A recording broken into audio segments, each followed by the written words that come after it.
It is Tuesday, June 22nd at 8 p.m. Eastern, 5 p.m. Pacific, and you are in the right place at the right time for the emergency nationwide webcast, Stopping Death by Mail, Big Abortions, Big Secret. We are in the midst of a crisis at this very moment. Political leaders are currently pressuring the Food and Drug Administration to make it easier to sell death by mail, literally politicizing medicine to advance the interests and the profits of big abortion. If they are successful, this would increase the number of abortions across the United States by the millions. But tonight, you are going to learn exactly what you can do to help prevent this from happening. I want to be the first to officially welcome you and the flood of participants who are joining us from all across America and far beyond. My name is David Bereit, and I will be serving as the host for our online event tonight. And perhaps we met in my previous role as the founder and former CEO of 40 Days for Life, or maybe we met as I've spoken at in-person pro-life events across all 50 states and dozens of countries, or one of the many online events I've conducted with thousands or tens of thousands of participants. Or maybe this is the very first time that we've met, in which case I'm so glad to be able to connect with you here tonight around such an important cause. And tonight you're going to be hearing from many, many more voices than merely mine. You're going to learn from some of the nation's top leaders and experts on the topic that we will be dealing with tonight. You'll be hearing from Kristan Hawkins, president of Students for Life and Students for Life Action, and Charlotte Pence Bond, filmmaker and daughter of Vice President Mike Pence. You'll hear from Jor-El Godsey, president of Heartbeat International, as well as U.S. Representative Chip Roy from Texas and U.S. Representative Mary Miller from Illinois. Tonight, you'll also be learning from Dr. Brent Bowles, the medical director at Heartbeat International, Dr. Christina Francis, chairman of the board for APLOG, the American Association of Pro-Life Obstetricians and Gynecologists, as well as Denise Harrell. She serves as the senior counsel for Alliance Defending Freedom, Tina Whittington, the Vice President of Students for Life, Christy Hamrick, Chief Media Strategist for Students for Life, and Brooke Paz, who works in Government Affairs for Students for Life Action. So here's what's at stake in the topic that we're going to be diving deeply into during this urgent webcast. Prior to last year's elections, the abortion industry was caught red-handed when one of their top secret internal strategy documents was leaked. It was a document called the Reproductive Health Investors Alliance document.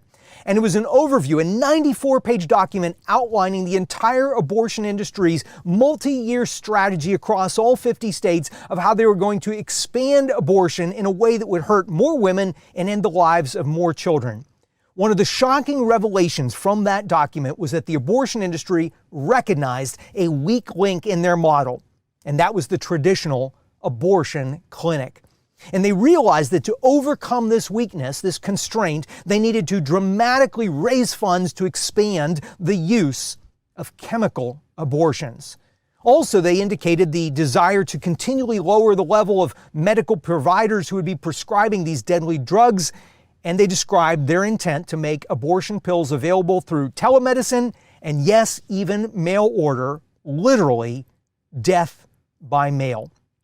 Well, now Planned Parenthood and the rest of the abortion industry have elevated their closest allies to the highest positions of power in our land, and they're demanding that their deadly schemes now be foisted upon the American public. Within months, the Biden administration, the pro-abortion administration we are currently suffering under, their FDA, the Food and Drug Administration, is expected to announce the removal of all health and safety standards required for the sale and distribution of chemical abortion pills, also known as RU-486. During the COVID-19 crisis, abortion advocates and activists applied their political and legal pressure to allow and expand death by mail. They claimed it was too risky for women to be seen in an office to even receive these deadly drugs. What Big Abortion failed to mention was that these pills are 100% deadly to children, but also many times deadly to women. Well, Students for Life is leading the charge, and the pro-life movement is rallying and mobilizing to confront the impending devastation to stop this death by mail in its tracks. And if you stay with us throughout this webcast, we're going to be sharing with you a cutting-edge new free tool to combat this evil effectively, and it will actually be premiered at the end of our broadcast here tonight. So let's get started with our first segment, our first panel. Numerous influential pro-life leaders and groups rallied together recently to assemble and create a groundbreaking new resource to help you and me and all of America understand how bad chemical abortion really is. And you tonight are going to discover this brand new resource. So to lead us in the first portion of our conversation tonight, let me hand things over to my longtime friend and tireless pro-life advocate and leader, Kristan Hawkins, who serves as president of Students for Life of America and Students for Life Action. Kristan, over to you. Thank you, David, so much for that kind introduction. And I am so excited to be with you all this evening to talk about what's coming down the pike and this big secret that big abortion has. And joining me tonight in this segment, I'm so honored to have Jor-El Godsey, the president of Heartbeat International, and also Charlotte Pence Bond. She's a filmmaker, and you probably saw her on TV or with her dad and her mom at various functions in Washington, D.C. over the past few years. But we have a lot to talk about tonight, guys. And we only have a few minutes to do it. So I want to dig right into what we're seeing happening in Washington, D.C., which is why we're having this urgent webcast. Jor-El, can you kind of explain to everyone what is happening right now in the pro-life movement and what we're seeing coming down from President Biden's administration in Washington, and why this is going to be a game changer for our movement that can result in millions more lost? Sure, Kristan. It's one of the scary things. We've been working with Abortion Pill Reversal and Abortion Pill Reversal Network. And it's one of the things we're seeing with the changes at the Biden administration. They're basically poised to unleash chemical abortion upon the entire nation. There's been a slow, steady build towards chemical abortion since President Clinton back in the 90s kind of foisted this upon the U.S. population. It started small. It's been growing. There are some challenges that arose early on, but slowly and steadily, the abortion industry has kind of been testing, proving, moving towards this because, frankly, it's more profitable. It's easier to accomplish. It allows them to really spread the death by pills across vast portions of our country that would otherwise be protected by good pro-life laws. And so with the last thing that was been holding on is the FDA regulations, which is called REMS, Risk Evaluation and Mitigation Strategy, that we know has been in place since the beginning. Even when it was approved at Clinton's behest, it was really approved with the caveat that every woman should be evaluated, should have a chance to meet the doctor face to face. And so all of that was put into place because of women's care, caring for women, because there are dangers involved with this. That's why there is a REMS to begin with. And yet COVID came, and what we saw was COVID was used by the abortion industry to kind of unlock some things in an emergency basis that was done for COVID and for the sake of big abortion, not for sake of women, mind you, but for the sake of abortion. And now what we're seeing is that what we believe is about to happen is that the Biden administration is going to have the FDA unlock this permanently. So it will no longer be kind of a temporary reality, but it'll be a permanent reality, which will unleash chemical abortion on the land and untold challenges that we'll be facing. This is, it's simply unbelievable because especially when you think about the abortion industry and the rhetoric that we hear from them time and time again, this is between a woman and her doctor, safe, legal, and rare. I mean, and what we're hearing and what you're saying is coming down from Washington, D.C., from the abortion lobby, who's now apparently, lockstep with the Biden administration, is it's not about a woman and her doctor. Because with the COVID pandemic, what we saw, I think in the state of Montana, we were on a call and students were going to the Planned Parenthood website where they were just distributing these dangerous chemical abortion pills without even a woman going to confirm that she's pregnant, without ever walking into a doctor's office using COVID-19 as the excuse to just death by mail, mail her these drugs and hope nothing goes wrong. I mean, it's unbelievable because it's so counter to everything they're saying. And I know Tina Whittington, our Vice President of Students' Wife, is going to be coming on soon in this webcast, and we're going to be going over with some doctors about just how dangerous these chemical abortion pills really are. Not only do they end a life of a human being every single time they're consumed, but they actually jeopardize the lives of women. Jor-El, I found interesting, a couple of months ago out of Washington, D.C., there was a letter. Not a lot of people knew about it. This wasn't covered by mainstream media, which is why we're having this webcast tonight.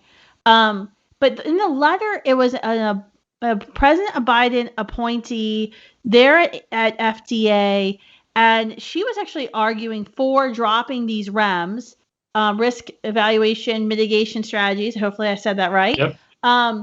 But I recognized her name from like years ago when I believe she actually advocated for the REMS. Is that true? And what changed? Well, that's my understanding. Remember, this is like so many other things that kind of get foisted upon the American people.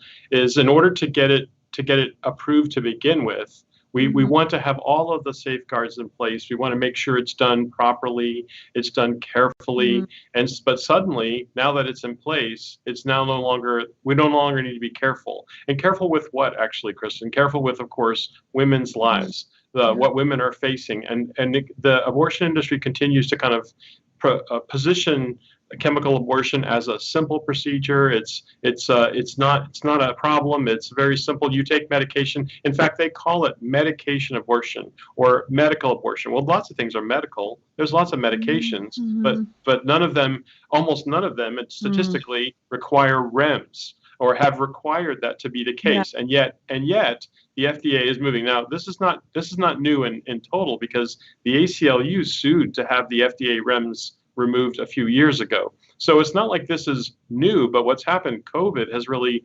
accelerated this path. And of course, an administration that is totally beholden to big abortion is simply paving the way for big abortion taken. And by the way, I don't think this is just going to be an issue for really the big abortion in the U.S., because we know that we see these pills are being pushed by companies in India and in China. I mean, pretty soon we're going to have the flood of these pills in our market if we have an administration that won't even stand up for the sake of women and women's health care.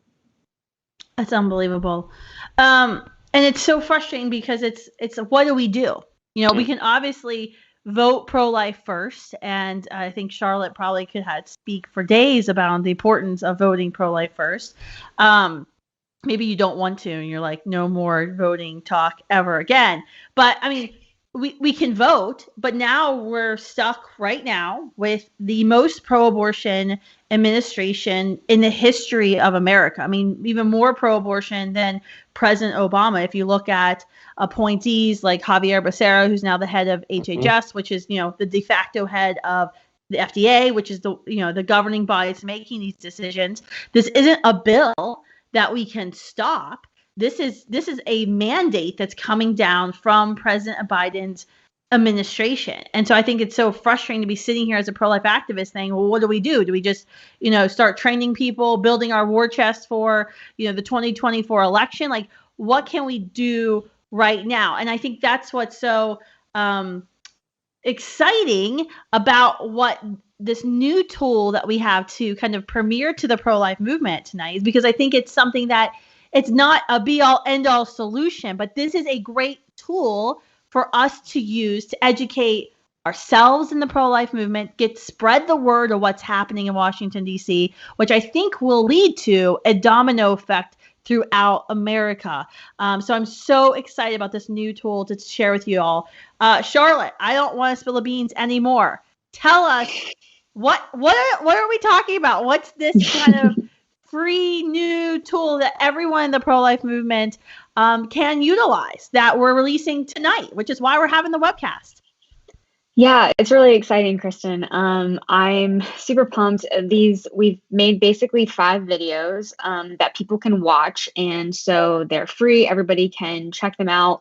You can go to thisischemicalabortion.com. I'm telling people to share them, not only watch them, but share them with people. And they really explain, not only what chemical abortion, the abortion pill is, but they also explain how it's going to affect your community potentially, how it affects people on a personal level, which I really liked. I mean, we talked to women who have taken the abortion pill.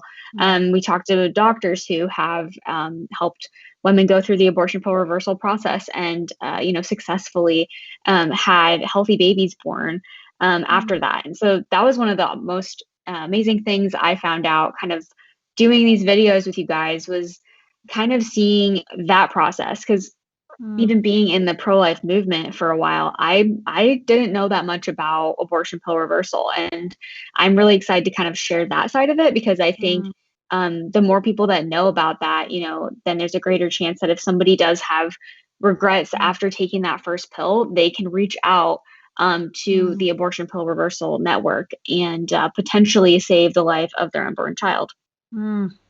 Yeah. So what we're releasing tonight is This is Chemical Abortion. It's a 5-part docu-series produced by our very own Charlotte Pence Bond.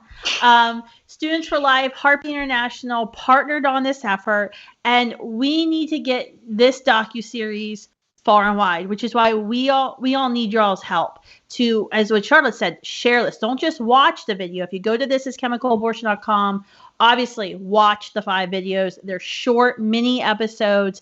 They are loaded with facts, with science. I love how those on the other side try to act like they are pro-science when every single day when they advocate for abortion, they're denying science. These are science fact-filled short docu-series that you can share on Facebook, on Instagram, on Twitter, to not only educate your pro-choice family and friends about the dangers of chemical abortion, the hope of chemical abortion reversal, the abortion pill reversal network, which Heartbeat International leads the effort on, has saved, probably hundreds of lives right now. Thousands of lives. It's unbelievable. We get contacted all the time by students who have taken that first pill, and it's, what do I do? I'm instantly regretting this decision. It's called the Abortion Pill Reversal Network. So you're going to learn about that. You're going to learn about this, just the dangerous nature of these drugs. Not only how they end preborn human lives, but how they can end the lives of mothers. And we're also talking in this docuseries about what's happening in Washington, how these, REM guidelines are being changed, how big abortion is working with the Biden administration. And this is a story that you're not really going to hear. It's a secret, and pretty much an open secret in Washington. So I really hope you all will go to thisischemicalabortion.com, check out Charlotte's videos, share them across the pro-life movement, and to every pro-choice person, basically every American needs to see them. And right now we're going to show a clip, just a short 30-second promo of the docuseries, so you can get a little taste of what's in store. What I see from the abortion industry is that they're lying to women. We have heard stories about these girls and not knowing what to do with these babies, but they were told, just keep flushing, just keep flushing. If you're an advocate for choice, why don't you respect the choice when she decides she's made a mistake and she chooses to try to reverse it? Because you're not an advocate for choice, you're not an advocate for women, you're an advocate for abortion. Thank you so much, Kristan and Jor-El, as well as Charlotte. And now you've gotten a glimpse of this powerful new docuseries. It's going to blow the cover of Big Abortion's Big Secret. And yes, the entire video series will premiere for the very first time anywhere right at the end of our webcast tonight, if you're able to stay on after the discussion to watch these groundbreaking videos. We're also going to let you know how to access these game-changing videos following tonight's event, so you can share them with so many others around you. But now let's shift our focus. Let's understand exactly how these dangerous chemical abortion pills kill, and also understand how the law is being manipulated to sell them. To set up this next panel, let's hear from Tina Whittington, co-producer of the video series and also Vice President of Students for Life. Tina. Hey, that was such an awesome promo, and we can't wait to show you the full video in just a few short minutes. But before we do, we're going to talk about some of the science behind chemical abortion, and we have some great guests joining me who are experts in their fields, and I'm really excited. I got to work with them on the creation of the docu-series that we're going to show you, and they're really great people. So I'm excited to introduce Dr. Brent Bowles. He's a board-certified OBGYN with over 20 years of private practice experience, and he is the medical director for the Abortion Pill Reversal Network. And then we have Dr. Christina Francis. She's a board-certified OBGYN who currently works as an OBGYN hospitalist. And then she also serves as the chairman of the board for the American Association of Pro-Life Obstetricians and Gynecologists. Big words. Then we can't go anywhere without our attorneys. So we also have with us Denise Harley, who serves as senior counsel with Alliance Defending Freedom, where she's a member of the Center for Life, and she's actually currently working on legal issues regarding chemical abortion. So welcome, you guys. Thank you. Thank you for coming. So we had a lot of fun filming, and I just want to give some of the highlights to the people watching tonight. Many people don't know that more than 40% of abortions are now committed by using chemical abortion pills. They also are not aware that these drugs are deadly. Obviously, for the preborn, that's the purpose of this chemical cocktail, is to end the life of the child in the womb. But it can also be harmful to the moms who take these pills. So Dr. Bowles, I just wanted to bring you, we understand that chemical abortion has 4 times the complications of a surgical abortion. And I just want to know, can you explain the real harm and risks these drugs carry to the women who use them? Well, the statistics are complicated because the other side tries to mislead people continually on the safety of abortion, medication abortion, or surgical abortion. And what the public needs to understand is that there is no way to support the conclusions that they make based on the real data. The objective, rational observer would not agree with the points that they make. You know, we hear abortion is 14 times safer than childbirth. We hear medication abortion is safer than Tylenol, safe by all measures. Former Planned Parenthood CEO Cecile Richards said exactly that in an op-ed to the LA Times in 2018. Medication abortion is safe by all measures, safer than Tylenol. How do you come to such a conclusion? If you want to make an accurate conclusion about abortion safety across the board, you have to have comprehensive and accurate statistics, and no such database exists in the United States. Only 28 states have a requirement to report complications and deaths from abortion to the CDC. And there's no enforcement mechanism in any of those 28 states that ensures compliance. The other 22 states don't even pretend to report anything. They report nothing about complications or about deaths from abortion. In those 22 states, the minority of states perform more than 50% of the abortions in the country, and they have more than 50% of the abortion clinics in the country. So a minority of states performing a majority of the procedures and having the majority of the clinics report nothing. So where do these numbers come from? They almost come out of thin air, because you can't compare complications from childbirth, which is comprehensively reported. Maternal mortality is comprehensively reported by law in all 50 states to the CDC, and abortion mortality and complications are not. So how do you compare the two? You cannot. But the papers where they talk about abortion safety do exactly that. They compare those two statistics. And even the CDC says, and I'm quoting a CDC physician, abortion statistics and maternal mortality statistics are 2 different measures used for 2 different purposes. So we're being misled when we're told that the complication rate from abortions is less than 1% and medication abortion is safer than Tylenol. You have to have comprehensive, accurate data, and data like that does exist. For example, a study from Finland looked at women who had abortions, either medication or surgical, under the gestational age of 9 weeks between the years 2000 and 2006. This study looked at more than 42,000 women, didn't exclude anyone who had an abortion.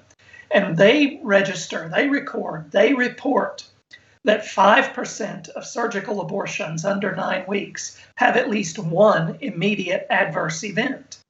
Medication abortions under 9 weeks, 20% have at least one immediate adverse event. So the best data that exists anywhere in the world talking about the safety of medication abortions says that 20% of the women who have them under 9 weeks will have at least one immediate complication, and that's 4 times as great as surgical abortions. Yet we hear that it's safe, that it's so important that women avoid a potential COVID exposure. But if you break those statistics down, the chances of them dying from a ruptured ectopic that was missed because they did a mail order murder abortion is probably higher than the chance of dying from COVID that you pick up at an abortion clinic for a reproductive age woman. It makes no sense. It also completely ignores good data from England that within just a few weeks of legalizing mail order abortion across the country, the number of women requiring an ambulance transport to a hospital for emergency care immediately after a medication abortion doubled. So you can't say it's safe. You simply cannot. But they do, because those sound bites sound good. What is a sound bite? A sound bite is something that you can repeat with no more brain power than a parrot uses when it repeats what it's heard. And that's all those things are. That's all they have when it comes to safety. So what is like maybe the top 3 risks? Is it bleeding? You mentioned rupture. What's going on there that women like are mostly experiencing when it comes to adverse complications? Well, a great study that just came out earlier this year from the American Association of Pro-Life OBGYNs looked at more than 6,000 adverse event reports that had been filed with the FDA. We weeded out the duplicates, narrowed it down to the ones that had enough data to evaluate, and still had around 2,500 adverse event reports to look at. And the most common things were hemorrhage, excessive bleeding, ectopic pregnancies that were misdiagnosed, and infection. And when you do a mail order abortion and you're 50% of those women are going to be wrong on their gestational age, half of those are going to be farther along than they think, at greater risk for bleeding and incomplete passage and infection. And 50% of women with an ectopic have no risk factor that you can pull out in a Skype interview. 50% of the ectopics that exist will be missed. And those are probably the 3 greatest risks. And mail order abortion increases the risk that a woman will have issues with all 3 of those things. Interesting. And so we've heard in this last year a lot of talk about the REMS. So we hear all these risks that are involved with chemical abortion, and it's been the FDA's responsibility to kind of protect, I guess, the consumer, the clients that are going in seeking different medicines or surgeries or whatever. They create REMS, which is the restrictions, risk mitigation strategies. I'm probably getting that wrong. So that when women come in for certain kinds of medicines or treatments, they are going to experience the least amount of risk. And so right now we're seeing something where the abortion industry is pushing for these restrictions, REMS, to be removed. So like what you said, Dr. Bowles, that women can obtain these medicines without a doctor's visit through the mail, like you said. So I'm just curious, Dr. Francis, what are the dangers? And maybe you could even explain, because I probably didn't do a good job of what REMS is, but explain what it is, and then what happens if we remove these, and what does that do to the greater maybe harm that could be caused, sort of like what Dr. Bowles was saying about these mail order abortions? Yeah, well, it's a great question, and it's important for people to understand that what the abortion industry is doing through pushing for these REMS to be lifted is an absolute attack on women's health in this country. And really, women all over the country should be up in arms about this, because they are attacking the safety, the minimal safety that does exist to govern the use of these medications, which Dr. Bowles did a great job of going through the data that we have that they're not safe, but at least we're minimizing the damage through keeping them supervised through medical supervision. So like you said, the REMS, that stands for Risk Evaluation and Mitigation Strategy. And it's a strategy that the FDA employs for only a very few number of medications that are on the market, medications that are known to have significant side effects. And so the REMS are put into place to try to minimize the side effects and maximize the quote unquote benefit. Now, for most medications, those are going to have a benefit. As we all know, for the chemical abortion medications, they don't have any benefit, but the REMS are there to minimize the side effects and the adverse events that women go through. And a big part of the REMS is that it requires that a woman be seen in person by a physician or another healthcare provider to screen her for many things, to do an ultrasound, to confirm her gestational age or confirm that her pregnancy is actually inside the uterus, not in the tube, something that we call an ectopic pregnancy or somewhere else outside of the uterus. And as Dr. Bowles referenced, ectopic pregnancies are something that still kill women, even in the US, even with our excellent medical care that we have in the US. This is something that still leads to the death of women. And the really scary thing about women not being screened for this is that the symptoms of a ruptured ectopic pregnancy are the exact same as the symptoms that a woman experiences when she's undergoing a chemical abortion. And so women are told when they go home, you're going to have bleeding and you're going to have pain, and the pain might be a lot, and it's okay. That's normal. Just take the pain medication, and stay at home. So if a woman is not screened properly, which the American College of OBGYN will say that you can screen a woman for ectopic pregnancy just by asking her about symptoms and risk factors. Any practicing OBGYN knows that that is not the case. Anyone who has seen a woman with an ectopic pregnancy will know that the vast majority of them have no symptoms and no risk factors, but yet they have that ectopic pregnancy. And so if she's sent home and she thinks that these symptoms she's experiencing are just because of the medications that she's taken to induce an abortion, and she bleeds into her abdomen and she has that pain, but she thinks it's normal and she just stays at home, she's going to die. And this has happened. This is part of those adverse event reports that Dr. Bowles was referencing, because women had undiagnosed ectopic pregnancies. So that's one of the main dangers. Also, the American College of OBGYNs, or ACOG, admits that 50% of women will be wrong about their last menstrual period. So they'll be wrong about how far along they are in their pregnancy. And that the best way, in fact, I'm quoting one of their own documents, that a pregnancy that does not have an ultrasound to confirm the dating prior to 22 weeks of pregnancy is considered suboptimally dated, meaning even ACOG acknowledges that if you don't have an ultrasound to confirm gestational age, you don't have good dates for that pregnancy. And the reason that that's important is because we know that the side effects that are associated with chemical abortions start to increase significantly after about 8 weeks of pregnancy, but then at about 10 weeks, they really start to skyrocket. And so if a woman in her second trimester takes these medications, her risk of needing a surgery to complete her abortion is as high as 40%. Not only will she need an emergency surgery to complete her abortion, but she's at huge risk for a massive hemorrhage that can lead to, in the worst case, loss of her life, but certainly the need for multiple blood product transfusions. The other reason why that's important, so in the second trimester, up to 40% of women may need surgical completion.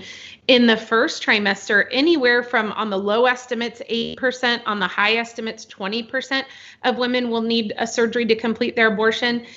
In those women that start out their abortion with medication and have to be completed with surgery, their risk of preterm birth in future pregnancies, possibly pregnancies that are desired, their risk of very preterm birth, meaning really premature babies, increases by 300%. So not only are we placing women in danger when they initially take the chemical abortion pills, but we're also placing them in danger and their future children in danger as well. So women need to be aware of these risks. Finally, the last reason why these REMS are important. Actually, two more reasons. One is because we know that upwards of 60+% of women say that they were pressured into their abortion decision. If a woman is sitting at a computer talking to a physician, what if her boyfriend or her trafficker, if she's a sex trafficking victim, is standing off screen and glaring at her to continue this process of getting her abortion? that physician has no way of knowing that that's going on. But if you're seeing that patient in your office and you're talking to her one-on-one, there's the possibility, not that it's always done by the abortion industry, but there's the possibility at least of screening for coercion for that patient. And finally, if these REMS are lifted, these pills, there's nothing stopping them from going over the counter, which is what we're already seeing, right? We're already seeing these websites popping up where women can just order them through online. They can get them through the mail. As Dr. Bowles said, they've done this in the UK and they've had significant problems. If that happens, all of these laws that we all have worked so hard together in every state across the country to pass that regulate abortion, that improve safety for women, all of those laws basically will be moot, because now all of a sudden abortion can be obtained through the mail, over the internet. And not only then are more children going to die, but we're going to see exponentially more women harmed or even killed by these dangerous medications. It's amazing to me because we obviously, as pro-lifers, we know the purpose of this drug is to end the life of an innocent, unique, living, whole human being. And that's why we oppose it. But it's remarkable to me that we're not on the same side as maybe those that wouldn't be on our side with abortion for women's health, and that, you know, there would be this kind of push when we see that there are actual harms, that there are statistics and studies out there showing that, you know, it is harmful, even up to like leading to death for women. And yet the FDA is complicit in removing the REMS and pushing this forward. There's definitely something, the government, political, I don't know. Denise, can you speak into maybe what's the legal ramifications of this? And has our government been playing political games with women's health on this? Yeah, Tina, what we've seen is really an abuse of the laws and the legal process and the legal system, all of it twisted in favor of the abortion industry. So as one example, during the COVID crisis, big corporate abortion and all their political allies fought to drop all the health and safety standards on chemical abortions to allow for women to go through, you know, without any sort of physician examination, to have just an untested, unsafe distribution of chemical abortion pills, which, as the doctors have explained, is extremely risky and serves no purpose to advance a woman's health or safety. It's truly malpractice, I would say. As a non-doctor, it's certainly a malpractice type behavior. And at the same time, ironically, the abortion industry was demanding that during COVID, they would be deemed legally essential services so they could keep their clinics open, so they could keep performing surgical abortions. So on the one hand, they said, oh no, there's no way women can risk getting COVID to come in to, you know, get a proper examination by a doctor. And then on the other hand, they were saying, absolutely, we must stay open regardless of the pandemic risk. And so that's just an example of how big abortion uses the laws to whatever suits their purposes of maximizing their profit, and concern for good healthcare is not one of the factors that they're considering. Then you have politicians like the former California Attorney General Javier Becerra, who is now Biden's head of HHS, and he's been applying legal pressure to get the medical standards reduced for women. He was a very big pro-abortion advocate in California, and he now oversees the FDA as head of HHS. And this is the same FDA that he sued to try to make chemical abortion pills easier to hand out without any provisions for women's safety. And now he is the fox guarding the hen house there. So, you know, I think another example people might remember is when the Johnson & Johnson vaccine was linked to one death from the vaccine. The vaccine was pulled, the FDA put it on hold. And yet we have chemical abortion, and we know of at least a couple dozen deaths to women that have occurred directly as a result of chemical abortion. And yet, you know, the FDA seems to be going in the complete opposite direction of wanting to just make it as available as possible by mail, on the internet, without even, you know, really seeing a doctor, without even confirming how far along you are or if your pregnancy is ectopic. And it's not the way that the laws and our agencies that implement regulations are supposed to be operating. They're supposed to be, the government's role is to protect the health and safety and welfare of the citizens. And yet, when it comes to abortion, we see this completely different approach. And it's, in my view, it's really politics poisoning the debate, politics manipulating the laws and legal system and the whole reason we have these public policies. And it's ending up putting women's lives at risk just to satisfy the abortion lobby. For sure, I agree. One of the people on our team always says, if your medicine or if your medical attention is killing people, you're doing it wrong. That if your healthcare is killing people, you're doing it wrong. But like, you're right, there is this attitude of abortion is the sacred cow, and everything has to fall before that, including women's health. And I think it's so great to have you guys on and talk about this stuff, because people just don't know. And I'm always surprised by just the lack of understanding of chemical abortion. I think it's just pro-lifers were so used to being outside the abortion facility and stopping a woman from having a surgical abortion. But really, this is the new frontier, isn't it? I mean, that's for anyone. This is the new frontier. Well, and so for us, it's hard as the average person to figure out, how do I make a difference in this? And so there are a couple ways that you can make a difference as just that person sitting at home tonight watching this. One is, when this series comes out, share it. Because like we've been saying, people just don't know. They've been lied to, manipulated, politically manipulated. And so share it. Let other people know. But then the other thing you can do is go and sign our petition to the FDA. Because we can hold on to these REMS.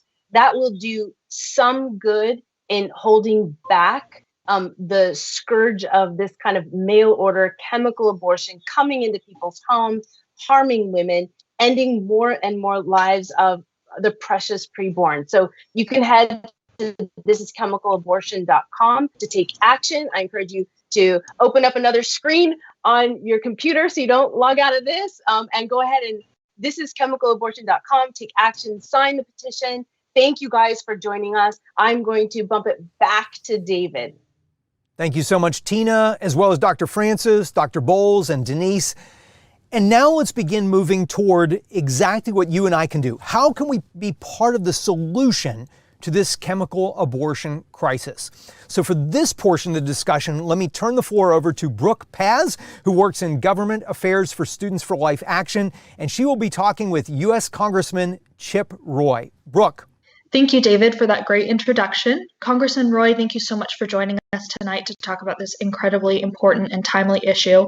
I'm sure Americans are now outraged to find that we can literally send deadly chemical abortion pills by mail to anyone across the country, and that these pills could have major health repercussions to women and minors. We have a petition calling on the Biden administration's FDA to put science over politics and support women's safety at thisischemicalabortion.com. We're also calling on Congress to hold the FDA accountable and pass laws that prohibit reckless distribution of these deadly drugs. The SAVE Act is one approach. Congressman Roy, what got you interested in this issue? Well, first of all, thanks for having me on, and thanks for y'all's leadership on this. It's so critically important. And, I think one of the things that is most troubling is how easy this effort by the left in order to push these chemical abortion tools out to our younger population, how easy that is to not be understood in terms of the dangers that poses to women's health.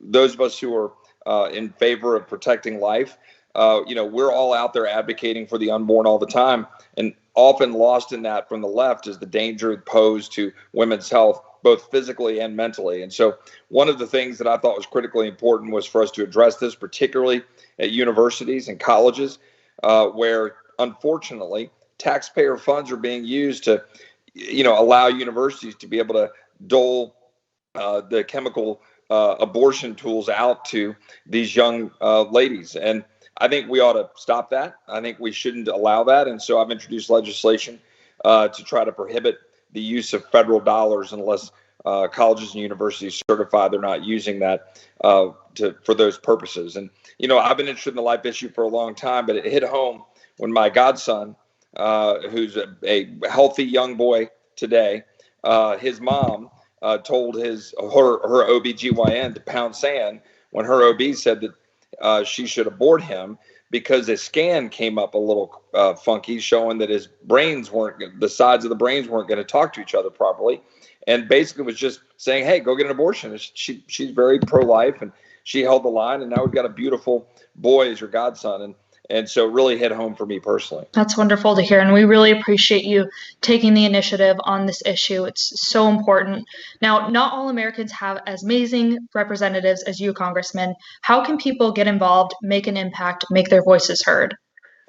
Well, certainly you got to reach out to all of your representatives, but you yourself get out and get the word out. One of the things people don't understand is they think this is just some sort of little sideshow, but upwards, it's been an 800% or something increase in the use of chemical abortions, and that's really troubling. And I think I think now maybe a third of all abortions are done that way. And I think expressing to people at the kitchen table and in your communities how this works and what happens, and that there's significant, hundreds, thousands of young women who have had health complications as a result of it. It's not just simply, taking a pill and walking away, that it does things to a young woman's body. I think informing your communities is really important, but also get on the horn with your legislators. Let them know that the FDA can take steps to stop this, to have risk mitigation in order to allow people to understand what's actually going on, and for us to actually pass legislation that matters, whether it's the SAVE Act or whether it's my legislation, which is Protecting Life on College Campuses Act. So I think these are things that everybody can get involved and do, and of course support politicians who stand for life and will do the right thing. If I do nothing else for humanity, beating Wendy Davis by 7 percentage points and by 30,000 votes with the help of the life community last year is my one big service to my great country. But now going forward, let's advance the ball for life, and that means getting involved and getting the right people elected. But that first part is the most important. Get your community to understand what we're talking about. And then I think that will help move the ball. Absolutely. It's a bit of an uphill battle. We know that the Biden administration is the most pro-choice, the most pro-abortion that this country has probably ever seen. So we really appreciate pro-life champions like you joining these efforts, fighting the good fight despite all the opposition on the Hill. So thank you very much, Congressman Roy, and thank you for joining us tonight. My pleasure. Now Thank you. Now, it's not too late to help women. We need to, at the very least, keep the health and safety standards for chemical abortion. Those are called REMS. Even though for those who support abortion, which we don't, getting rid of these health and safety standards because the abortion industry doesn't want to be bothered is political payback. It's not healthcare. So stay on to watch the docu-series in full, and then head to thisischemicalabortion.com to share. But before you do that, we have one friend who couldn't join us tonight. U.S. Representative from Illinois, Mary Miller, has a brief message for you all. Hello, everyone. My name is Congresswoman Mary Miller, and I represent the Illinois 15th District in the United States Congress. I'm honored to be part of a group of such hardworking pro-life legislators. It's a privilege to work with great organizations that are doing amazing work to protect women and stop the dangerous distribution of chemical abortion drugs. People may be surprised to know doctors may not completely or adequately inform women about the real effects of chemical abortion drugs. Shockingly, there are concerted efforts to reduce the health and safety standards of the chemical abortion drugs. Clearly, this is not in the best interests of women. Women deserve to be well informed about the potential adverse health effects these drugs can have on their bodies, as well as the long-term physical and mental health risks. Why are doctors required for all other medical prescriptions to inform women about the potential risks, but not when they prescribe chemical abortion drugs? The Biden administration has continued to choose political theater over promoting the health, safety, and well-being of women across the United States. While quietly expanding the chemical abortion drug market during COVID, they've used this pandemic as an excuse to appease the corporate abortion business and leave women to deal with the effects of the chemical abortion without being under the supervision of a doctor. If they really cared about women, which they claim to do and claim to serve, they would ensure that women are fully informed of the risks involved. It's not too late to turn this tide. Fighting against the expansion of chemical abortion and making our voices heard is vital. Let's work to educate women, legislators, and voters on how dangerous chemical abortion is so we can end this terrible, unsafe market and truly advocate for women. Appreciate that, Brooke, as well as thank you, Representative Roy, and thank you, Representative Miller. So let's begin wrapping up, and let's recap what you can do right now to make a life-saving impact. In a new browser tab, I want you to open up thisischemicalabortion.com. Just spell it out. Thisischemicalabortion.com. When you open that browser tab, just follow the simple instructions. First, to sign the petition to the Biden administration and say, we do not want death by mail. Then, call upon Congress, as Congressman Roy was telling us about. Particularly, contact your elected officials. Follow the instructions at thisischemicalabortion.com and make sure that you tell them to hold the FDA accountable to prevent reckless distribution of these deadly drugs so as to protect women and to save children. Do that right now. And then finally, it's time to make your community aware of what chemical abortion really is. They're not going to hear the truth from the secular news media. You and I have an opportunity to share the truth through this groundbreaking new docu-series. Watch the entire series yourself and then share it with everyone you know. That's how you can make a difference. So thank you for being a part of this important discussion during this webcast. May God bless you. May God bless America amidst this crisis. And now, if you're able, stay tuned, because here, for the first time ever, is the premiere of the entire new This Is Chemical Abortion docu-series. And I want to pass this year a constitutional amendment, and we'll be able to say we have protected women's rights in a way no one else has before. This is a very important step in making healthcare accessible during the pandemic. Any right that requires you to take extraordinary measures to access it is no right at all. What I see from the abortion industry is that they're lying to women. They're telling women that we can't be successful mothers and have a career. They're telling women that we have to pit our interests against our own children. They're saying that women aren't capable. And that's not empowering to women, and it's not the truth. So the abortion pill is a type of non-surgical abortion, but it's also called RU46, it's called medication, medical abortion. We tend to use the phrase chemical abortion, and that's because when you hear the words medical or medicine, some kind of healing is implied.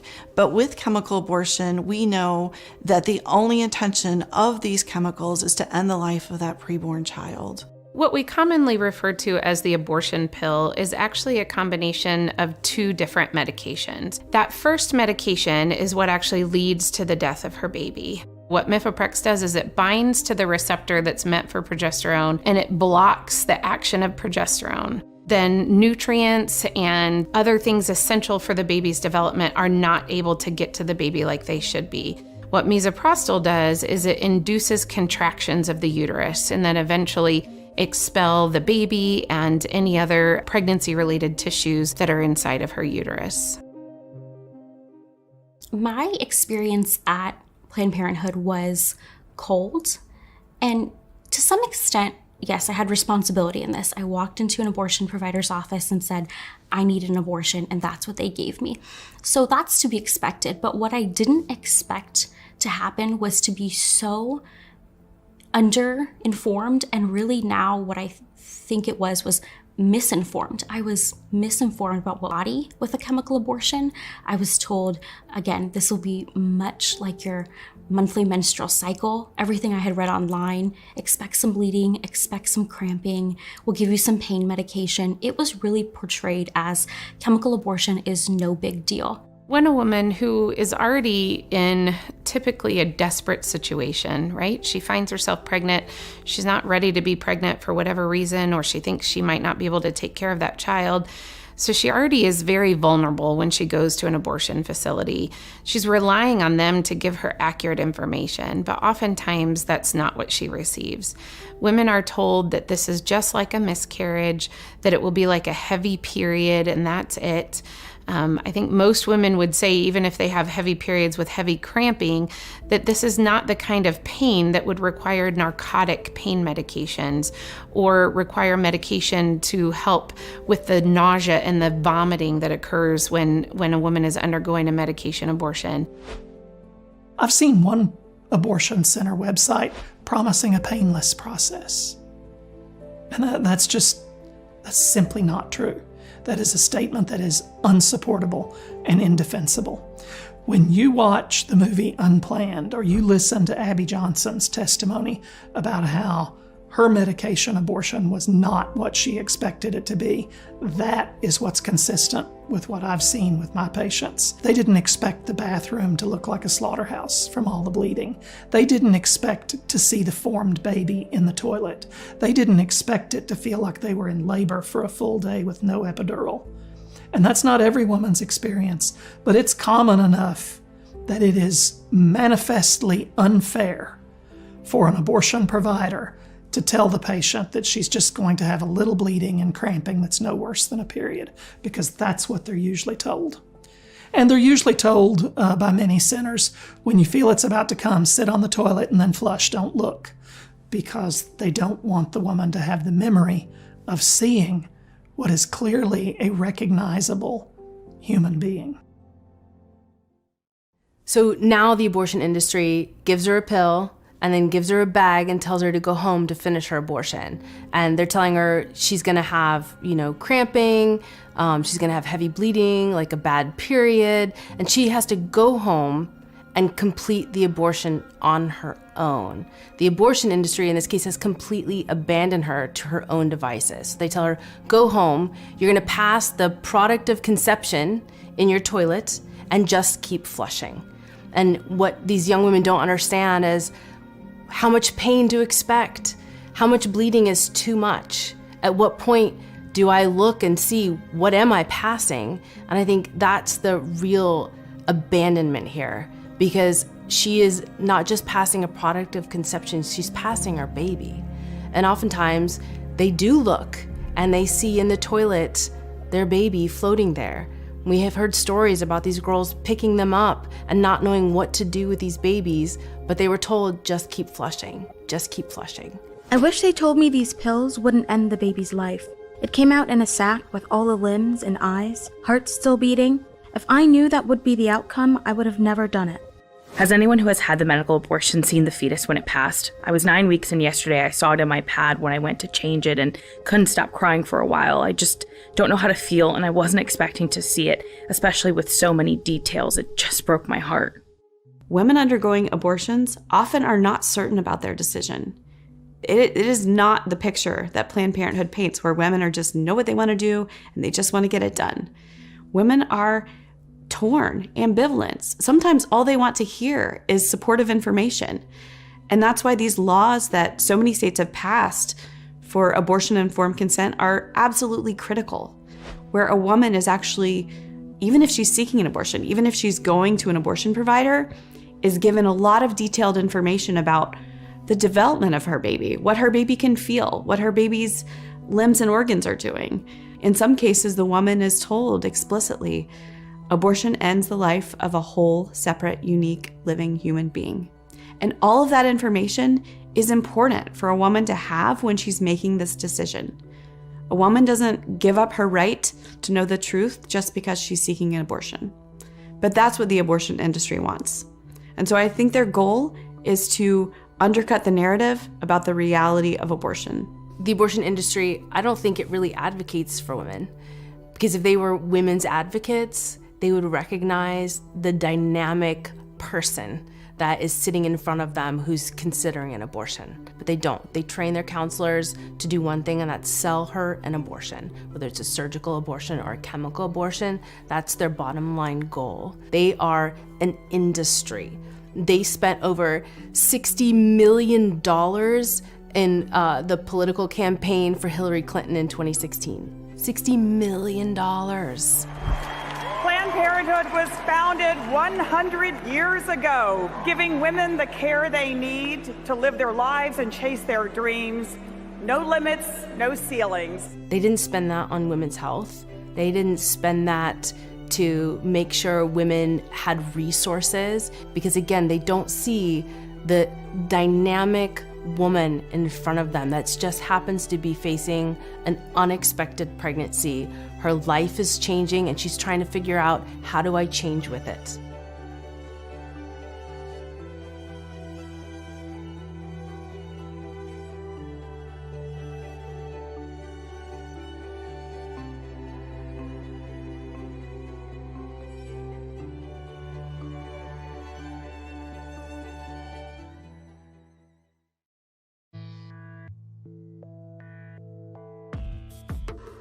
The executive director of the National Women's Health Network argues making pregnant people leave the house to get pills they will ultimately take at home puts them and providers at unnecessary risk. It's just a needless burden and increases the risk of the epidemic. When people talk about the abortion pill, you might hear a lot of talk about something called REMS. That can sound very confusing, but it's really not. So REMS stands for Risk Evaluation and Mitigation Strategy.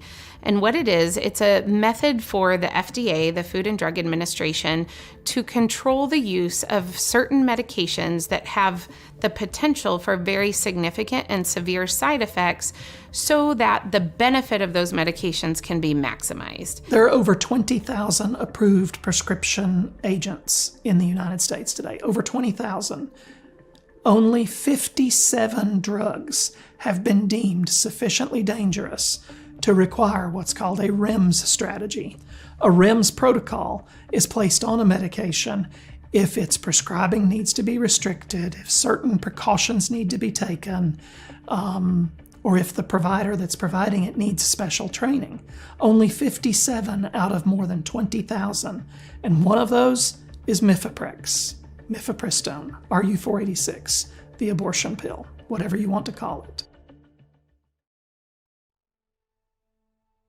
The REMS are very important because they provide safeguards for women so that there's less of a chance that women will be damaged or harmed or even killed by this medication. They require that a physician actually sees the patient. They require that she has documentation of her gestational age prior to receiving mifepristone.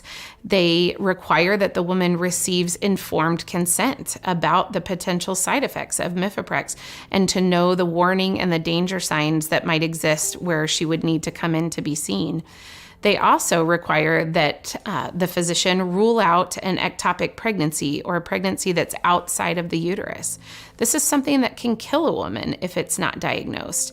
And the unfortunate thing about ectopic pregnancy is that the symptoms that women experience when they are undergoing a ruptured ectopic pregnancy, which causes life-threatening bleeding, are very similar to the symptoms that she's told she's going to experience from a medication abortion. You know, patients who come to see me as an obstetrician, they're happy when they see their ultrasound. They want it as soon as possible, and they're excited when they get to see the baby and the heartbeat and those kinds of things. And, you know, that's fun, it's enjoyable, it's part of what I love doing. But I never really had quantified how many women are wrong on their due dates. And then I heard about the abortion industry's efforts to get the FDA to remove the REMS protocol. And I know that one of the reasons that's in place is to protect women who are wrong about how far along they are, about their gestational age. So I sat down and pulled my computer up and I ran a due date list. 27 of 50 were wrong on their assessment, and their gestational age was assigned by the first ultrasound that we did. 27 out of 50. That's more than 50% in my admittedly small sample, but a sample that includes people from all walks of life. That's a huge potential for women to be harmed, because some of these women were 2 and 3 months off. They weren't just a few days off. They were weeks off, and some were months off.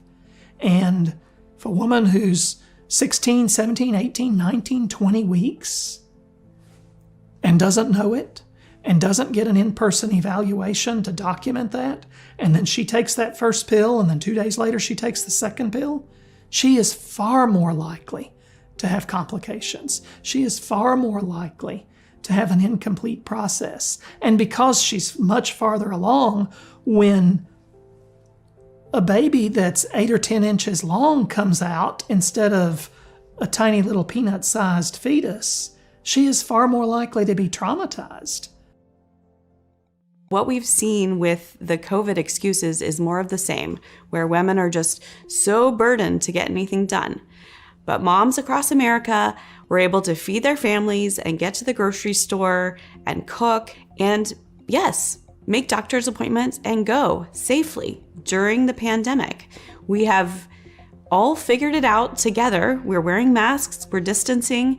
We now have vaccines rolling out. We've all been able to do things safely. And if abortion is essential and they demanded to keep their doors open during the pandemic, they can't turn the argument around, say the absolute opposite, and insist that women aren't able to come to an abortion clinic during a pandemic.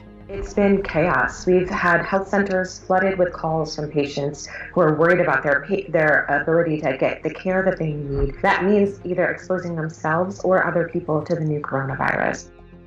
Everything has inconvenience. You don't eliminate all inconvenience and throw away health and safety for that.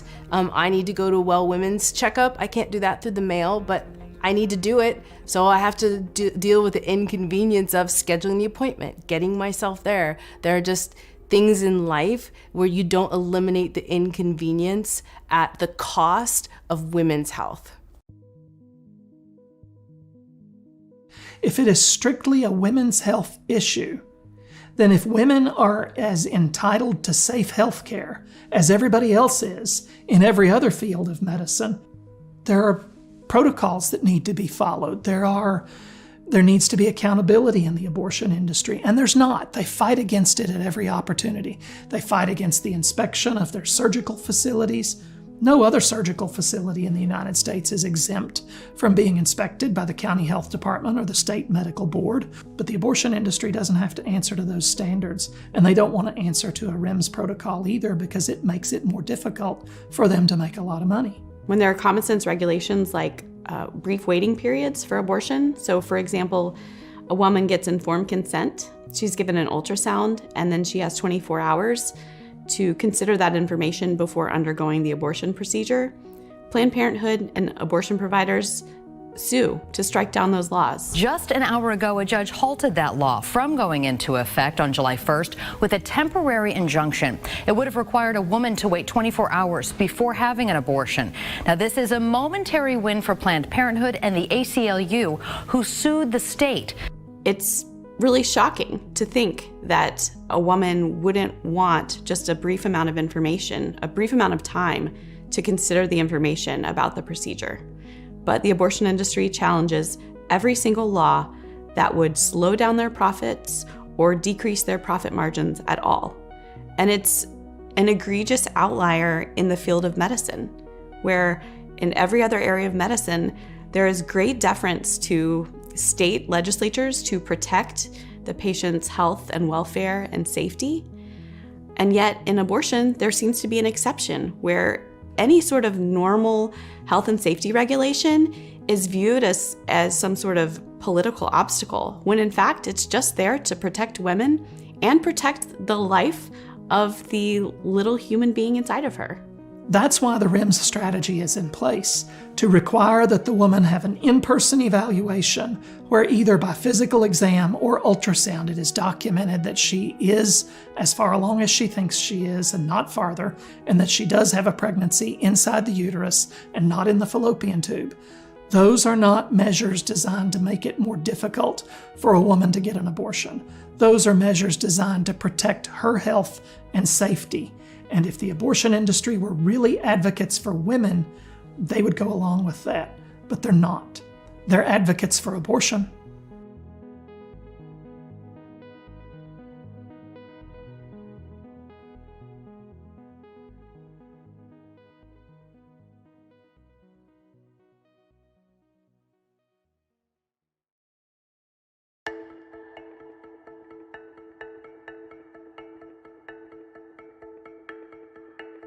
Once again, the state of Indiana is being sued for passing an abortion-related law. This time, health providers say the state is forcing doctors to give false and misleading information about the option for an abortion pill reversal.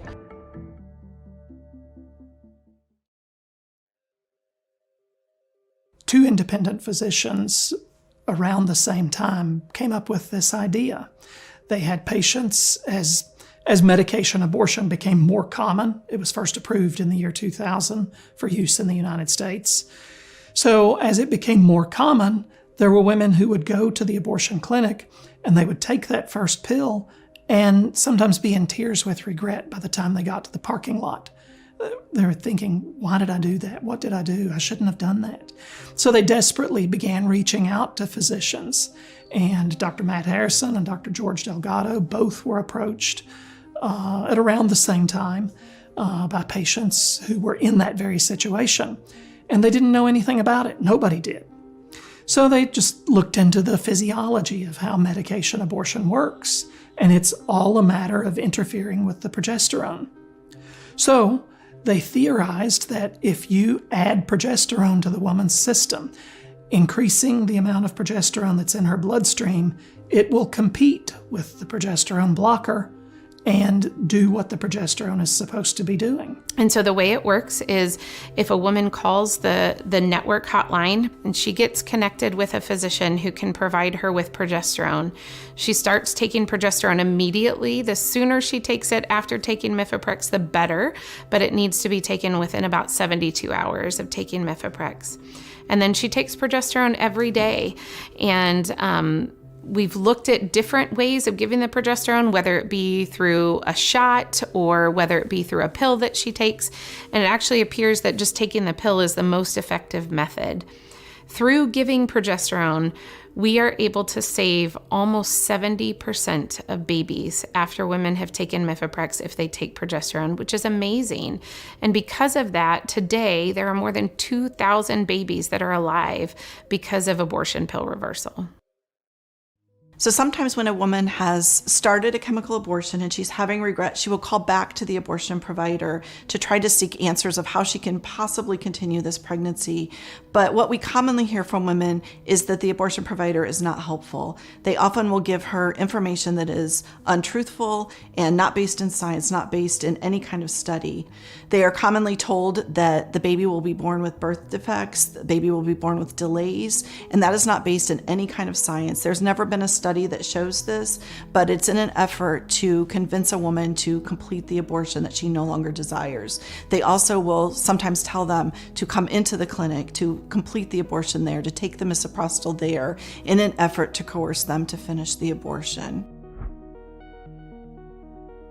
So there's a lot of misinformation out there about abortion pill reversal and about progesterone. I've heard it said that this is experimental, that we're experimenting on women by using an unproven medication or a medication that could be dangerous. Again, this is a medication that has been used for decades in the practice of OBGYN in the first trimester of pregnancy. It has a proven safety record. We are not experimenting with women's lives. We are trying to save their babies. Soon after beginning to be listed as available as a reversal provider, I got a phone call. A woman in my area, where I lived in Middle Tennessee at the time, had taken the first pill that morning after her appointment at the abortion clinic and immediately felt overwhelmed with regret and remorse. She called her abortion provider and was told there was nothing she could do. So she Googled it. She got on Google and typed in the term abortion pill reversal, and the APRN hotline number came to the top of the search results. So they put her in touch with me. I reviewed her medical history with her. I explained how it works, told her we couldn't promise results, asked her where she lived, and offered to see her in my office for follow-up. We talked. We bonded. She came to me for prenatal care for the remainder of the delivery. And later that year, I did her scheduled repeat C-section at 39 weeks after having completed a pregnancy with no complications, no problems, nothing other than routine follow-up. And I asked her the morning of the delivery, I said, you've gotten to know me, you've seen my social media work for the pro-life cause, you know a lot about what I do. Would it be okay with you if we took a picture after I'm holding the baby up in the operating room? And she said, I want to. She was thrilled that we would use her situation to share that message. That went viral, shared like more than 10,000 times, thousands upon thousands of comments and reactions. I have no idea. When a woman reaches out to the Abortion Pill Reversal Network, she typically is filled with immediate regret and guilt for her decision. She is connected with a nurse on the Abortion Pill Rescue Network. That nurse is there to offer her immediate support and to reassure her that she is not alone. The nurse is available to answer any questions she may have about abortion pill reversal. And if the woman decides that she would like to move forward with reversal, a medical intake is completed. Upon completion of the medical intake, the woman is sent a consent for her to read over and preview and make sure she doesn't have any questions in regards to that.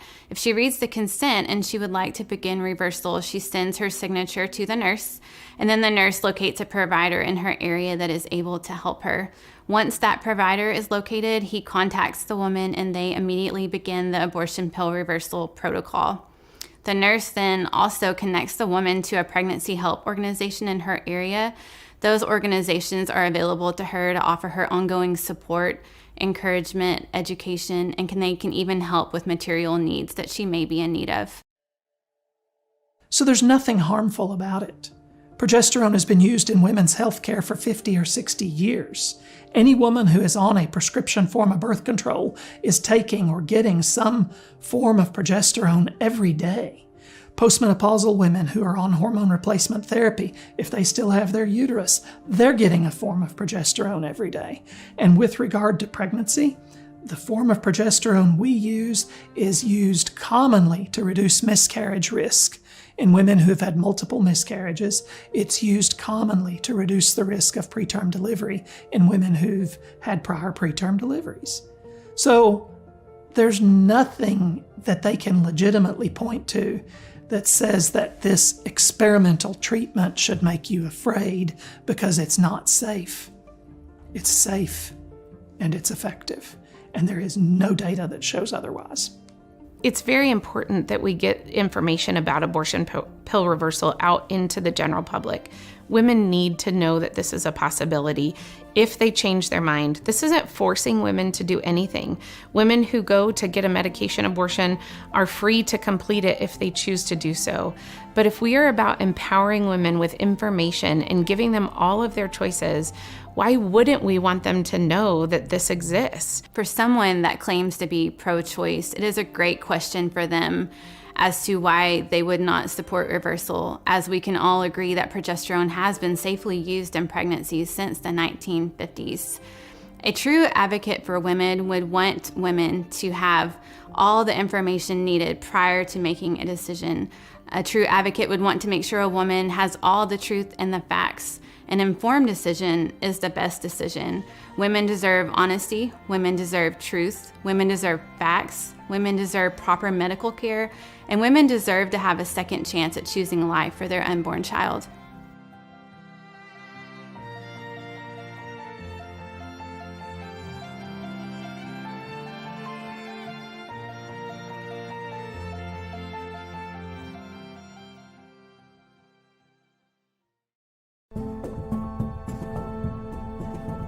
When I was 17, I found out that I was pregnant with my first child, and I grew up in a very Christian home, got pretty good grades, was a girl that was going to college, so I knew better. But thankfully, I had a family support at that time. My son's father said that he wanted to be a part of the baby's life, and I chose to parent that child. I never even considered abortion with my first baby. And thankfully, because of the support that I had, I finished high school, immediately started college at a local university, and things were looking up for a girl like me, a young teen that was pregnant and now a mom. And less than a year later, about 10 10 months after my first child was born, I found myself newly single because I had fled what was an extremely toxic and verbally and physically abusive relationship.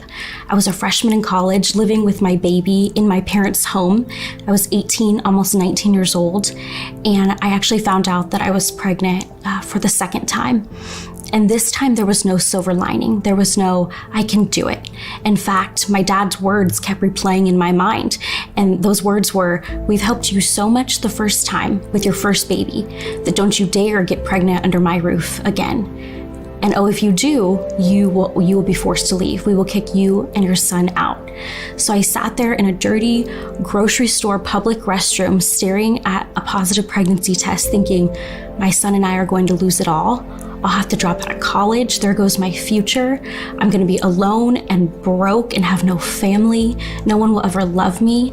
And abortion almost seemed like a compassionate choice, like a choice I was making for not just myself, but for the 10-month-old baby, Eli, my son that I already have. A compassionate choice for my parents, sparing them the pain and shame and embarrassment another baby would bring on them and this family. And it wasn't empowerment that made me choose abortion. It was desperation.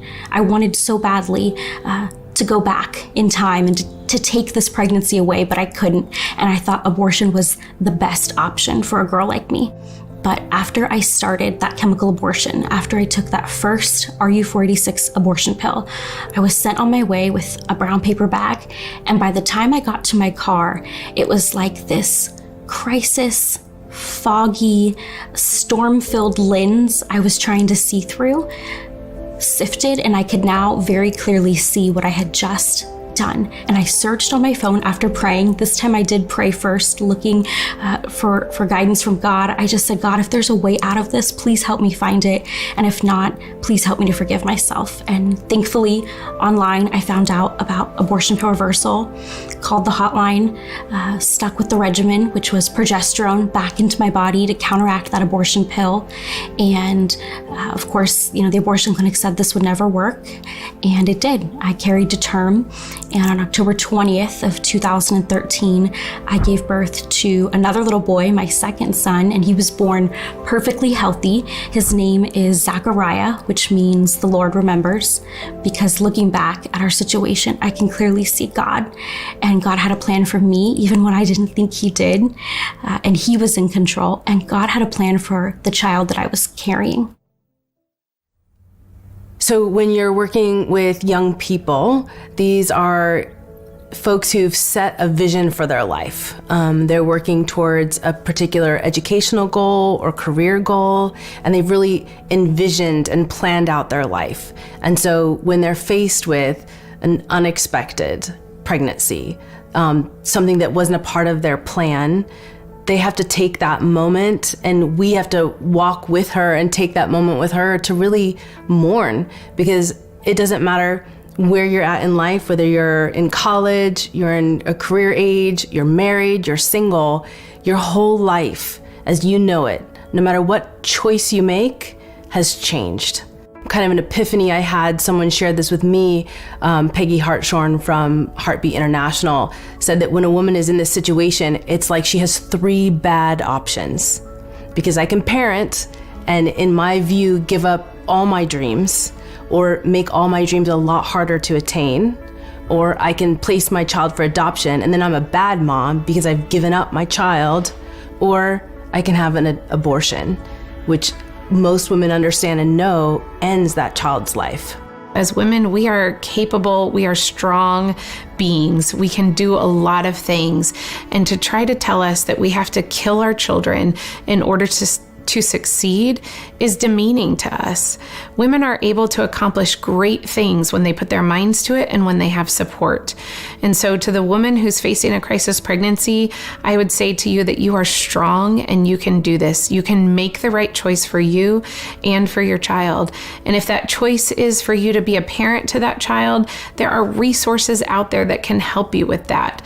Or if the right choice for you is placing your child for adoption, that can be a wonderful choice for your child. And that might be the right choice for you. And there's a lot of support out there for you in that choice as well. So many girls, they take that first pill and then they start thinking about it. Oh, what did I just do? What's about to happen to me? And the thoughts about the child inside them start invading their mind. And the abortion industry does not want them to know that there's an opportunity to save that baby's life. And when you are facing a crisis pregnancy, it is like you have these blinders on and all you can see is the crisis. And the abortion industry feeds off her crisis and her desperation.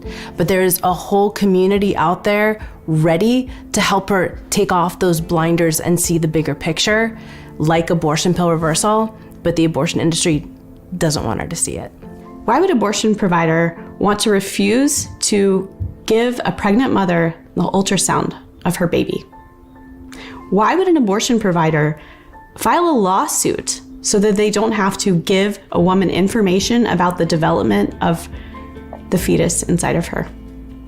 The only reason is because the abortion industry doesn't want women to choose life. They want women to go through with the abortion.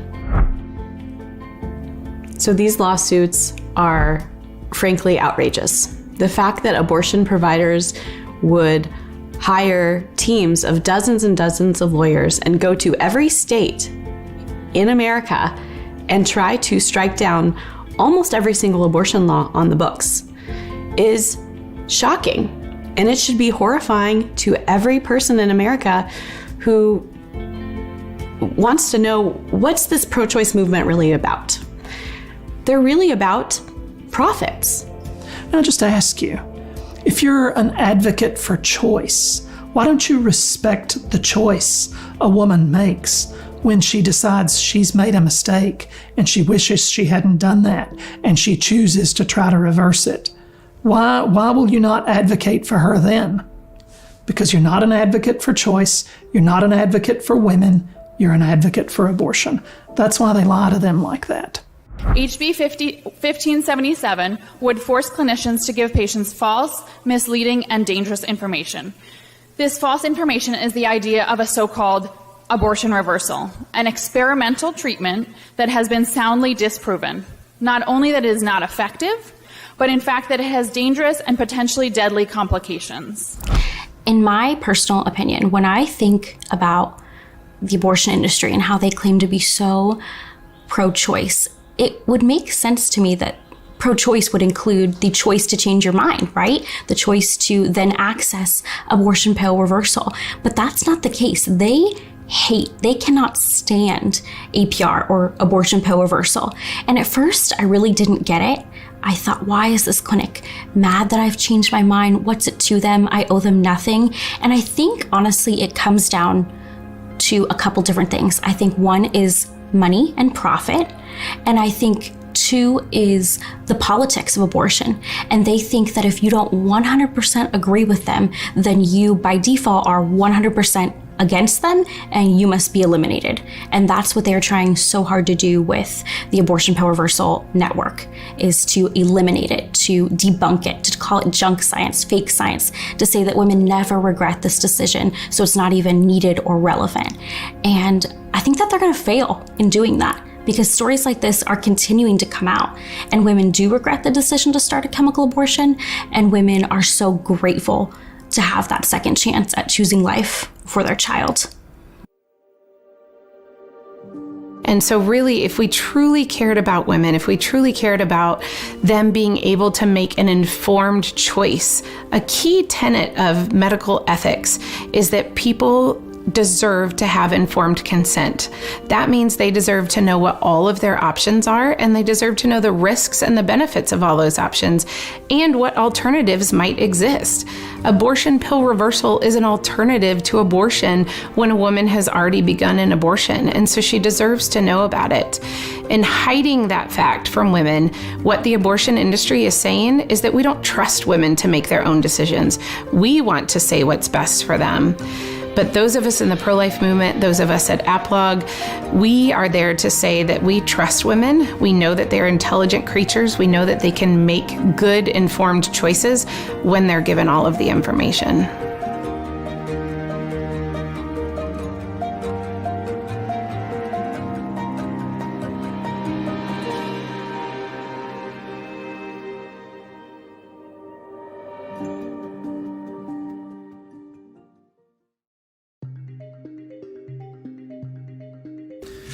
an approach that seeks to protect the right to choose while reducing the number of abortions. Our vision should be of an America where abortion is safe and legal, but rare. This is a book that was based around a movement. I remember this trending online. I remember the debate that this started. Shout your abortion. You have to understand where the phrase safe, legal, and rare came from and why they began using it, which, like so many of the other things that the abortion supporters use, they're meaningless sound bites that sound good, they're easy to repeat, but they don't mean anything. So when it comes to abortion, the exception always makes the rule. And when you go all the way back to the court decision, Roe v. Wade, what was that case? It was a woman who claimed that she was pregnant through rape. And it opened up the entire argument for abortion on demand through all 9 months of pregnancy. So the exception makes the rule. Why was the culture and society compelled to support her? Because she had allegedly, and turned out not really, experienced a rape situation where she got pregnant. But also the other story that was being told in the media at the same time was you have women dying in back alley abortions, women using coat hangers, doing other things to self-inflict an abortion in private in their home, and how dangerous that was.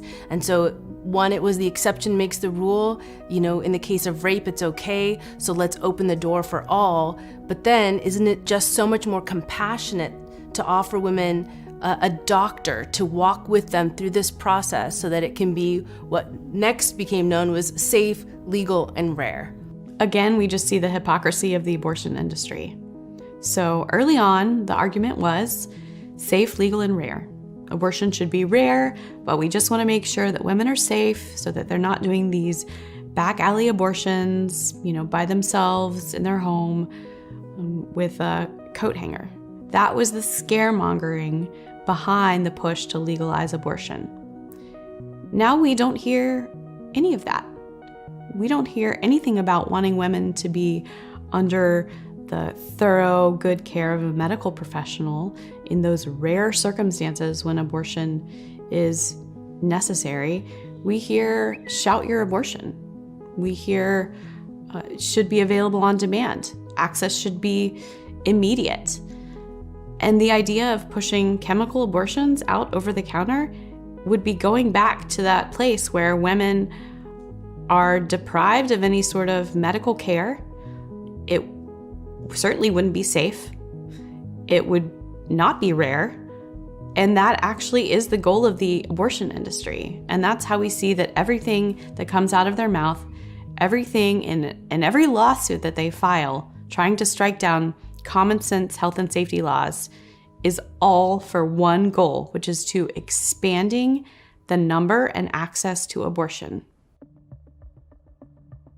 Not only do you put women's lives in danger, but if it's a form you're filling out online on a website, it doesn't stop a male predator from filling that out on a woman's behalf and saying how far along she is, what her blood type is, making up a name, making up whatever information he has to make up so that he can have that drug mailed to her.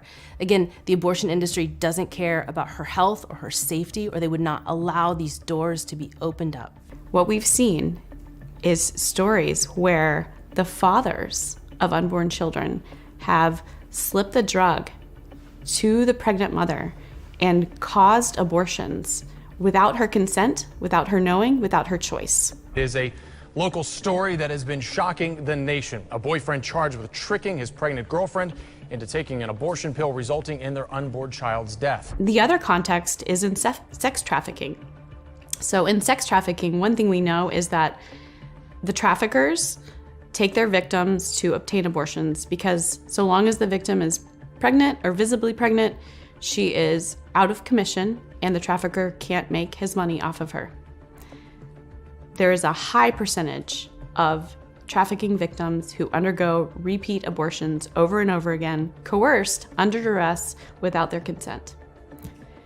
So if chemical abortions were widely available without prescription, without a doctor's visit, those sex traffickers, we can be sure, are going to be ordering those pills in bulk online and administering them to their victims, perpetuating this cycle of enslavement and sexual abuse of young women, often young girls. It's essentially a way to facilitate sex trafficking, to allow chemical abortions to be bought on demand by mail without any sort of medical oversight. It's a scary prospect to think about REMS being removed and abortion pill being something that's on demand, available by mail, available online, available in vending machines on college campuses. This is what the abortion industry wants. This is what Planned Parenthood and their allies are pushing for. And so we know what the goal is. We know what the future of the abortion pill is going to look like if it's up to Planned Parenthood and abortion providers. Another reason why it's important that the REMS stay in place for Mifeprex is because it ensures the safety of women, and it ensures that complications are followed and tracked. One, it makes sure that a woman is connected to a physician who gives her the pills for the medication abortion, and then she has someone that she knows she can go to see for follow-up. We know that medication abortions have a 4 times higher complication rate than surgical abortions do. We also know that women are at an increased risk of infection from medication abortions, and so they need very close follow-up to be able to monitor for symptoms of that infection, or to have someone to see if they do have signs of an infection. If you're facing an unplanned pregnancy and you don't know what to do, don't start by going to an abortion provider who, like a used car salesman, is just going to try to sell you a procedure that makes money for them. Go to a place that really cares about you and the baby, because despite what the abortion industry says to you about the accusations that pro-life people are just forced birthers who just want to make you have the baby and then don't care about you afterwards, that's simply not true. There are over 3,000 pro-life pregnancy centers all across the country. Virtually no woman anywhere in the country is more than an hour's drive away from the closest pro-life pregnancy center. These are places where people will welcome you. They will listen to your story. You matter to them. And there are so many implications to such a difficult decision. But come talk to somebody that really cares for you, who is not in it for the money.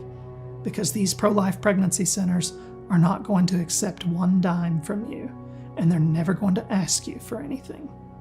They are there for you. Start there. I have talked to a lot of women who have been in unplanned crisis pregnancies who feel the exact way that I did. They're scared. They are trying to see through a foggy, storm-filled lens. They're not thinking clearly. And what I found is that the ones that choose life never regret it. And the ones that choose abortion in some way, shape, or form go on to either regret it or to be heavily impacted and affected by it in their life. And it breaks my heart that they were manipulated and lied to during a time where they were vulnerable and scared. And so if you or someone you know is watching this and are experiencing an unplanned pregnancy, please know that there are ministries, there are nonprofits, there are pregnancy centers, there are people even at your church, your high school, your college, wherever you are, there are people in your community that want to love on and support and pray for you and your child, and that abortion is not the only choice accessible to you.